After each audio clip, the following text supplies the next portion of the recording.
Mark, I'm not sure if you're aware, but Saturday against Accrington will be your 100th game in control of Forest Green. Nice little accolade, and the time's flown by, hasn't it? I wasn't aware of that, Ash, got to be honest. But yeah, it does seem to have gone quick. We've had, it's been a good time. We've done well. We've got the club into the Football League, and we're showing signs of being able to fight in this league now. And yeah, I'm looking forward to the 100th game.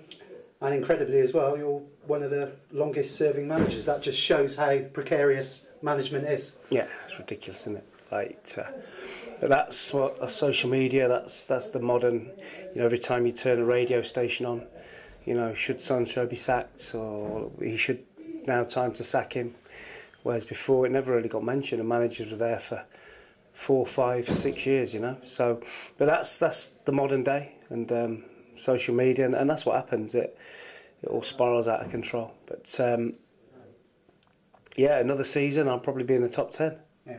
Well, that's enough for the plaudits. We need to move on now and talk about Saturday, Accrington. What a test that's going to be.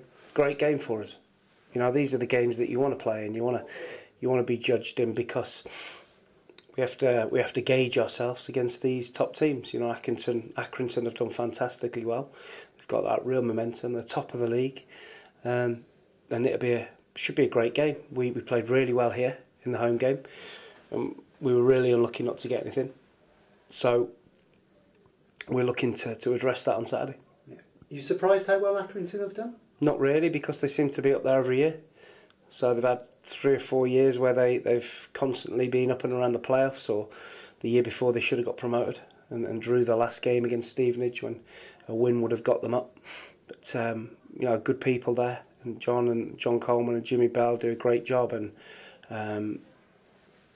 great result last week away at Luton. So we know that it's going to be a really tough game, but one that we're really looking forward to, and looking forward to, and we want to embrace it. Yeah. Do you see them winning the league, or is it still Luton's? They have every possibility of winning the league, because the result last week will have given them added confidence. It would give them added belief, and it might have shaken Luton's belief. You don't know. They didn't win again in midweek, Luton, and Accrington now have a game in hand, I think, and they're a point clear. So why not? Yeah. For people who can't remember Accrington's style of play here at the New Lawn, what type of team are they, and what are their stronger players? What are their standout players? They try to play football. They are very pleasing on the eye. They have take risks with the ball.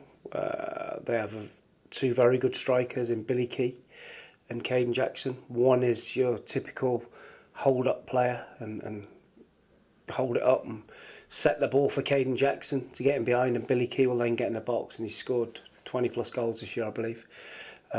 So we have to be well aware of that, and they have 2 wide players that are very versatile and very unorthodox. Both come inside the pitch, so they've got threats. We know that, but so have we.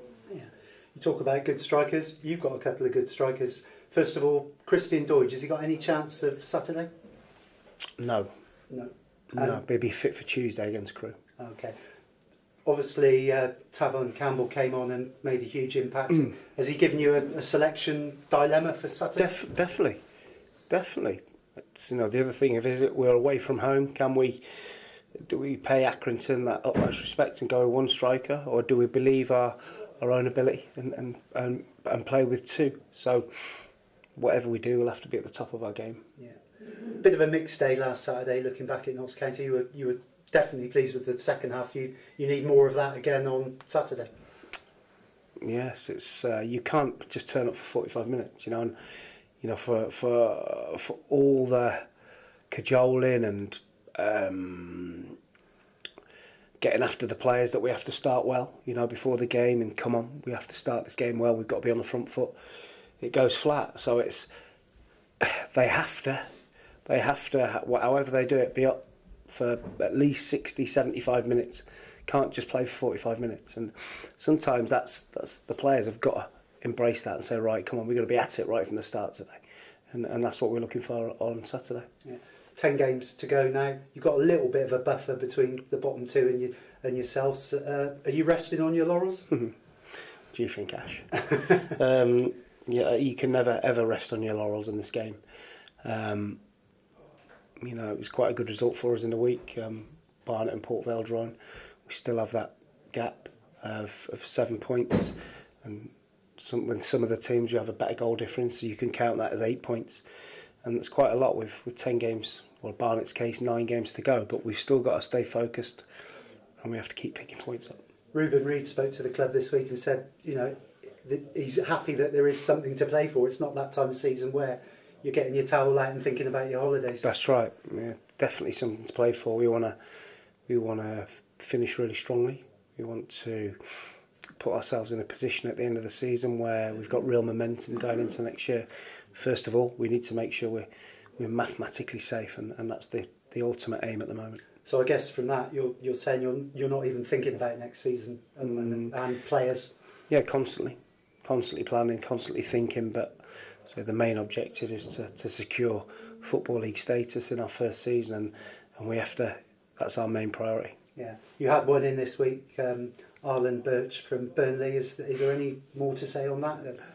No, Arlen's come in and trained with us for sort of three or 4 days, and you know, that's one we're looking at next season. We look at a few players. We think it's prudent that we can get them in and have a look at them and get a feel of them before we actually sign them. So that was what the case with Arlen was. Finally, last one for me. Doidge is obviously out. How's the rest of the squad? Obviously, Keanu's gone out on loan, and Alex Whittle's gone on loan. So they needed to play. So the rest of the squad is as it was. Okay, can you say where those 2 players have gone? Yeah, Keanu's gone to Dover, and Alex Whittle has gone to Southport. Okay, cheers, Mark. Cheers.